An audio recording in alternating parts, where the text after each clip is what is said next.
Maalinsangan dito sa Metro Manila pero sa lungsod ng Cotabato at sa Midsayap sa North Cotabato, malaking problema pa rin ang ulan at baha. Sa Midsayap, mahigit 70 bahay ang nasira at tinangay ng baha. Mula sa lungsod ng Cotabato, nakatutok live si Steve Ailizan. Mel, sa mga sandaling ito ay patuloy yung nararanasan pag-uulan dito sa Cotabato City at tila nga raw palala ng palala ang sitwasyon di lamang dito kundi sa mga kalapit na bayan at probinsya dahil bukod dun sa perwisyong idinudulot nitong patuloy na pagtaas ng baha ay yung peligro rin nung pagragasa naman ng tubig na meron pang kasamang water lily dun sa pinunta nating ilang barangay sa bayan ng Midsayap sa North Cotabato. Kasama ang GMA News, sinadya ng mga opisyal ng barangay ang Sitio Campo, Barangay Sambulawan. Matapos ang halos 20 minutos na pagsakay sa bangka, ito ang tumambad sa amin.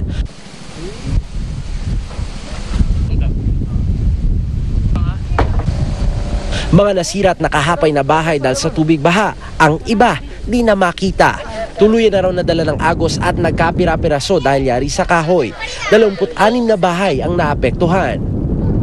Itong pinapwestuhan ng bangka natin ngayon, ito yung dating kalsada. Kaya kung mapapansin ninyo, yung magkabilang gilid nito, nakatirik yung mga bahay. Pero dahil sa napakalakas nung agos ng tubig hanggang ngayon, na may kasama pang mga water lily, nangasira yung mga bahay.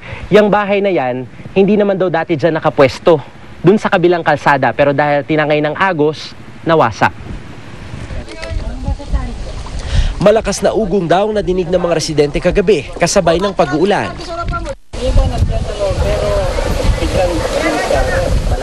Malakas talaga. May tunog. Dali-dali raw silang lumikas sa mga bahay na may ikalawang palapag. Ang iba, lumipat sa konkretong moske. Pero mga kalalakihan, bumalik pa ngayong umaga para isalba ang natitirang gamit. Mas marami hindi naman pagkinabangan dyan. Ano na lang? Kay putol-putol, sira. Siguro yan lang ang atip mapagkinabangan dyan. Pero hindi lahat mapagkinabangan. Yero na lang. Yero na lang. Ganito rin ang inabot ng mga residente sa barangay Tumbras. Sa gilid ng kalsada muna nila itinayo mga kubo gamit ang trapal. Dali-dali rin nilang inani ang tanim na palay kahit di pa gaanong hinog. Pinapasok na rin kasi ng tubig ang palayan. Mga materialis, mga gamit sa bahay. At saka yung mga kuwan namin, yung mga damit. Walang-wala kami kay nakwansang baha. Aabot sa 71 ang kabuang bilang ng mga bahay na tinangay ng malakas na agos ng tubig baha. Paano natin ma-impound yung tubig? Through a big dam siguro, ang ginagawa doon sa Angat Dam. Talagang may malaking dam to collect all these waters, no? Na nanggagaling sa mga kabundukan. Dapat makulik ito. It will be released little by little para hindi masyadong makadamage, makakreate ng damage. Sa Cotabato City, 2 bahay din sa gilid ng ilog ang tinangay ng agos. Kaninang umaga, muling nagpulong ang Presidential Task Force on Mindanao River Basin. Payag daw sila na ilipat ang kustudiya ng mga equipment sa DPWH. Kung tutuusin, kinatawan ng palasyo ang task force dahil nasa ilalim ito ng Office of the President. Pero di raw sila makabuelo dahil kapos sa pondo. Sa totoo lang ngayon, ang request natin for funds to be used in this operation is still on process. Alam mo na ang mga, hindi naman kagad-agad yan pag nagsabi tayo na we need this, nandyan na yan. It will pass a process that still to be acted by the higher authorities also. Umapila naman ang ARMM sa Court of Appeals na alisin na ang freeze order sa pondo nila. It's really affecting the entire operation of the autonomous government. Una, hindi nagkakasweldo yung mga tao namin. Pangalawa, hindi tayo maka-access ng pondo para doon sa tulong sa mga na-displaced na communities ngayon because of the flooding. So, nako-compound yung problema ng mga evacuees dahil wala tayong maibigay sa kanila na tulong. So the more good news naman, Melano, dahil ibinalita sa atin ng Executive Secretary ng ARMM na kanina lamang ay nilift na raw ng Court of Appeals yung freeze order dun sa kanilang pondo kaya makakabili na raw sila nung dagdag na relief goods. But in the meantime, Mel, habang hinihintay pa yung pagdating ng mga relief goods na yan, ay nandito na rin, Mel, yung ating GMA Kapuso Foundation at kasalukuyan ng pinapamahaginan yung mga mahigit 160 families na kasalukuyang sumisilong ngayon dito sa Cotabato City Pilot Central School. Karamihan karamihan sa kanila, Mel, ay makakatanggap na ngayon ng bigas. Meron na rin silang kape, meron na rin silang mga canned goods na magagamit nila pantawid sa mga susunod pang araw sa kanilang pananatili dito habang inaantabayanan itong patuloy na paglaban o patuloy na pag-aalis ng mga nakabara na water lily doon naman sa Rio Grande de Mindanao. Mel? Salamat sa Diyos at nakarating din sila dyan ng maluwalhati. Maraming salamat sa iyo, Steve Dailisan. Bahagyang nagkagulo sa inspeksyon sa New Bilibid Prison sa Muntinlupa kanina. Hindi kasi pinayagang makapasok ang mga taga-media. Kasama dapat si Pangulong Aquino sa surpresang inspeksyon. Surprise inspection daw. Pero hindi na sumipot ang presidente kasi natunugan daw yung mga dapat ay susurpresahin sana. Nakatutok si John Veneracion. Maaga pa lang mukhang alam na ng mga taga-Bilibid na may sorpresang bibisita sa kanilang pasilidad na naging sentro ng kontrobersya dahil sa mga anomalya at hindi umano patas sa trato sa mga preso. Maraming prison guard na nakakalat sa labas, di gaya nung mga nakarang linggo. Pati mga nagwawali sa kalye, handa na. Alam niyo po ba sino ang darating ngayong araw? Apo. Sino po ba? Si President Noynoy Aquino. Sino po nagsabi sa inyo? Nalaman ko lang po kaninang umaga nung doon sa mga gwardya kasi pinaglinis po kami dito eh.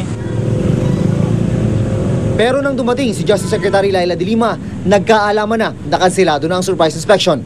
The President is not feeling well. He's not feeling well. Okay. Cancelled. Pumasok pa rin si de Lima sa Bilibid, pero ang ilang media hindi pinayagang makasunod sa kanya. Bahagya tuloy nagkagulo. Nakalagay sa Constitution. Yung pinakabus niya po sa akin ko. Ako.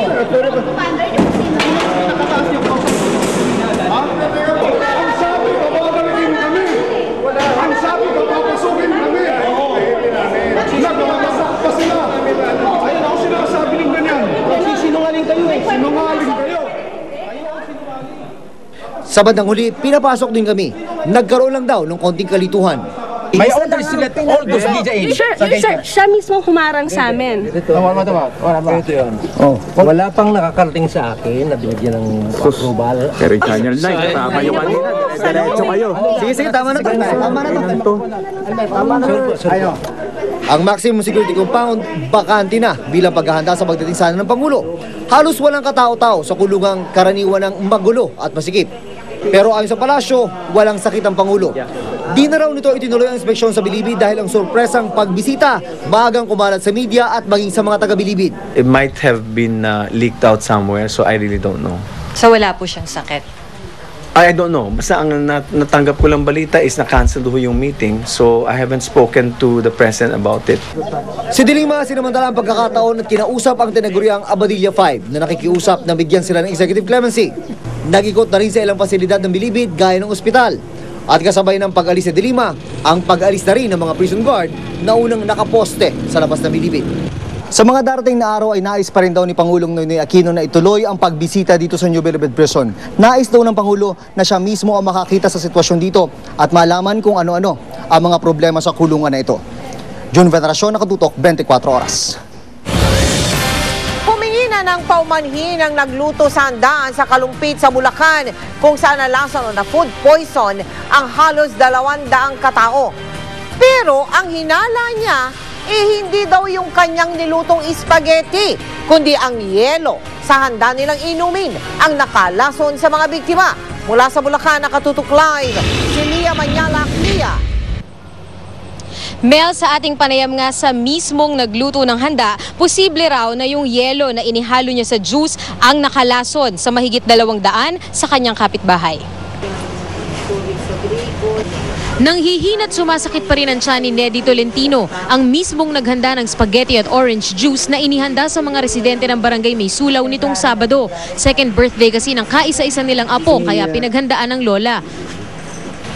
Wala namang ibang ingredients, walang... Kung ano lang yung dating ingredients na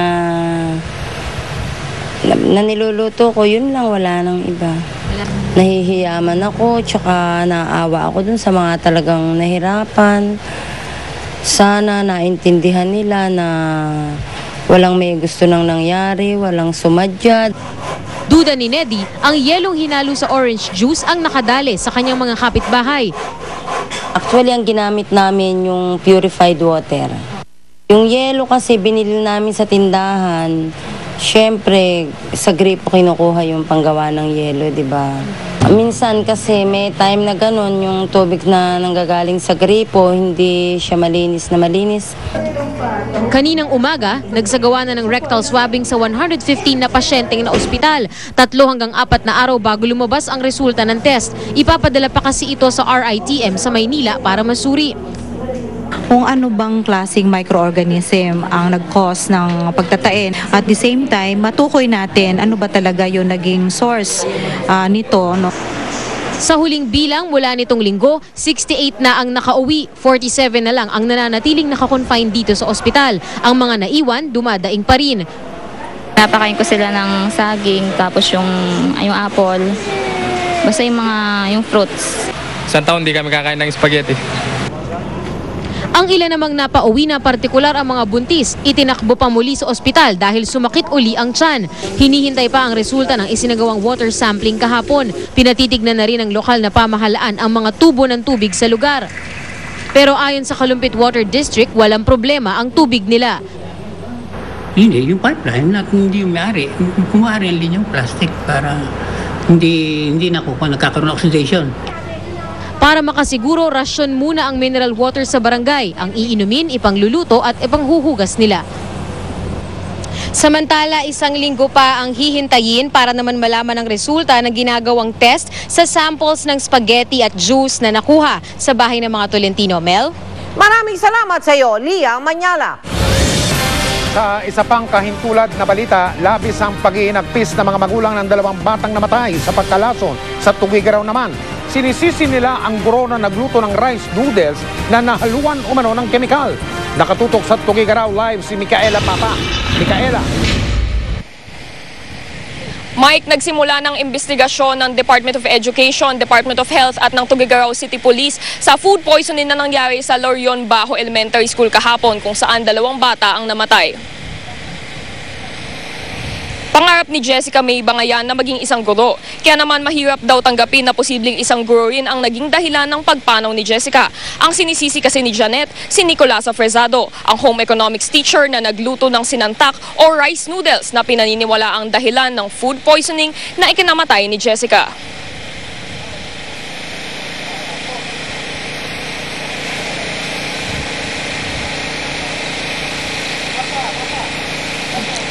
Nag-iinagpis din ang pamilya ng isa pang biktimang si Eloisa Balyod.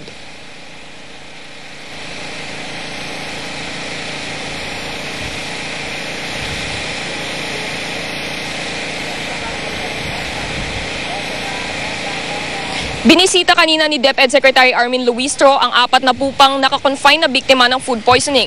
Ayon sa inisyal na investigasyon ng pulis, napagkamalan daw na asin ni Fresado ang crystalline chemical na nakalagay sa isang plastic container na walang label. Nakita ito sa kusina ng kantin kaya naihalo ito sa sinatak.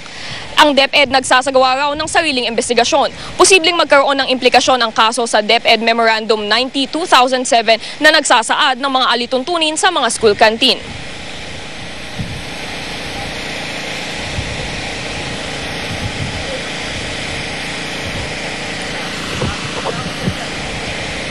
Nagpadala na kahapon ng sample ng sinantak at ng chemical ang DOH sa UP Poison Center. Hindi pa rin tiyak kung kang crystalline chemical ay oxalic acid o yun daw ginagamit pang linis ng marmol.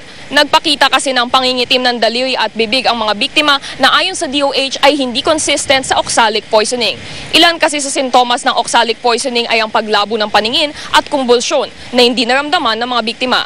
Binisita rin kanina ni Luistro ang kantin ng Lorion Bajo Elementary School kung saan naganap ang food poisoning para mag-imbestiga. Mel, Mike, ayon nga kay Mirna Kuntapa, yung principal ng Lorion Bajo Elementary School, si Fresado lang ang bumibili ng supply sa kanilang paaralan. Kung kaya naman hindi nila alam kung paano napunta yung chemical sa kantin ng nasabing school. At kasalukuyang nasa People's General Hospital si Fresado dahil sa umano'y mataas na blood pressure. Mike? Maraming salamat, Micaela Papa.